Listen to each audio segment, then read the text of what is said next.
termes de résultats, nous avons eu des résultats très satisfaisants en termes de pénétration de l'innovation au niveau de la zone des Niayes. Au terme de la mise en œuvre, il y a eu 78 groupements qui ont été touchés sur un objectif de 100, soit plus de 100% de mise en œuvre.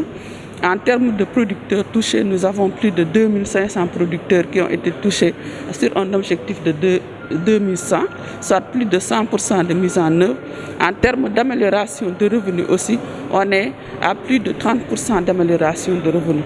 Donc sur la dynamique organisationnelle, sur la mise en relation avec les partenaires, sur le changement de comportement, il y a des résultats satisfaisants qui ont été réalisés grâce à la mise en œuvre par l'ANCAR, mais aussi la coordination de la direction de l'horticulture sous vraiment la houlette du ministère de l'Agriculture et de l'Équipement rural. En tout cas, on est très satisfait de la mise en œuvre et on se félicite du montage institutionnel qui a été fait et qui a permis vraiment d'atteindre ces résultats. Ces producteurs seront autonomes parce que c'est même l'approche. L'approche s'est basée sur deux fondements, l'autonomisation et le besoin de compétences et la réduction de l'asymétrie d'information entre les acteurs d'une chaîne de valeur. Je crois que c'est les deux fondements de l'approche CHEP.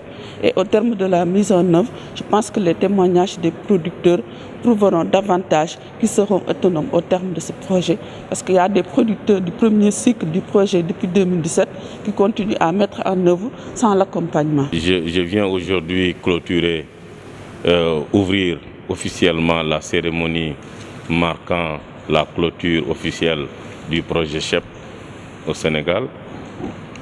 Avec à mes côtés, Excellence Michel l'ambassadeur du Japon au Sénégal, que nous remercions au passage. Je voudrais rappeler que le projet CHEP est un modèle d'autonomisation de petits producteurs au niveau de la zone des Niayes, qui a été mis en œuvre par le gouvernement du Sénégal à travers le ministère de l'Agriculture et de l'Équipement rural, mais surtout à travers sa direction, appelée la direction de l'horticulture, financée par l'AJICA, le gouvernement du Japon, et depuis 2017. Aujourd'hui, par l'atelier de clôture, nous avons entendu effectivement les producteurs qui ont apporté de bons témoignages sur l'approche CHEP, et notamment le projet qui a été déroulé depuis 2017.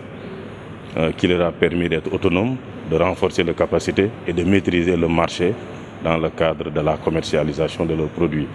Ce modèle, aujourd'hui, est en train de faire des taches d'huile au niveau de tous les projets, programmes du ministère de l'Agriculture et qui ont leur ancrage au niveau de la direction de l'horticulture.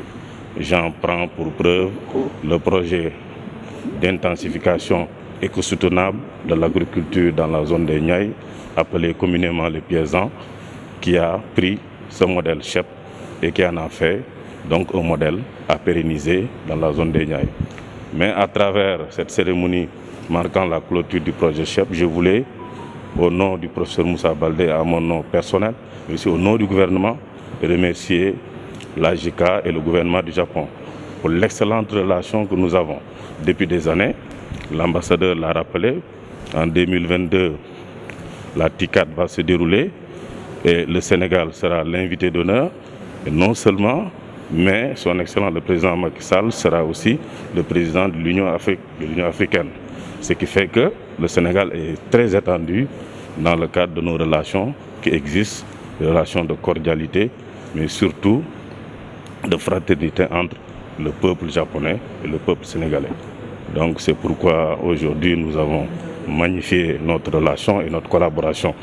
Et au moment aussi de prendre son départ, définitivement pour rentrer au Japon, Excellence Michel l'ambassadeur, nous l'avons remercié pour l'excellente collaboration. Nous avons vu le Japon a beaucoup aidé le Sénégal dans le cadre de la culture du riz, mais nous l'avons vu ici dans le cadre de l'horticulture. Et c'est pour nous aujourd'hui l'occasion de remercier le Japon, mais surtout de pérenniser cette collaboration qui existe entre les deux gouvernements. Donc aujourd'hui, nous clôturons le CHEP, mais nous espérons aussi, dans le cadre de nos relations, continuer cette dynamique qui existe, surtout dans le cadre de la souveraineté alimentaire, où le Japon est un partenaire privilégié, surtout pour la culture du riz. Alors aujourd'hui, c'est un grand plaisir d'assister au séminaire de finale du projet SHEP. Parce que le projet SHEP, c'est un projet excellent par le transfert de, disons, savoir-faire pour améliorer la gestion des petits horticulteurs avec les mêmes ressources investies. On peut augmenter la capacité et la qualité et les revenus. Donc ce type de projet, c'est le transfert de, disons, technique. Donc ça, on a déjà vu que ce projet a porté beaucoup de fruits. Alors le SHEP, c'est un peu un symbole, peut être un symbole de la coopération entre le Japon et le Sénégal. Parce que à travers le développement des ressources humaines et à travers le transfert de technologie, chaque agriculteur développe leurs capacités par eux-mêmes. Donc ça c'est bien, ça correspond bien aux objectifs du gouvernement du Sénégal pour développer par leurs propres mains. Alors le Japon voudra bien toujours accompagner le Sénégal dans ce sens-là. Alors en plus, le SHEP, c'est un projet qui peut bénéficier non seulement au Sénégal, mais aussi aux pays francophones voisins, parce que c'est exemplaire. Donc nous avons déjà réalisé ensemble plusieurs ateliers pour le bénéfice des autres agriculteurs des pays voisins. Alors notre partenariat Japon-Sénégal, c'est encore déjà au-delà du plan bilatéral.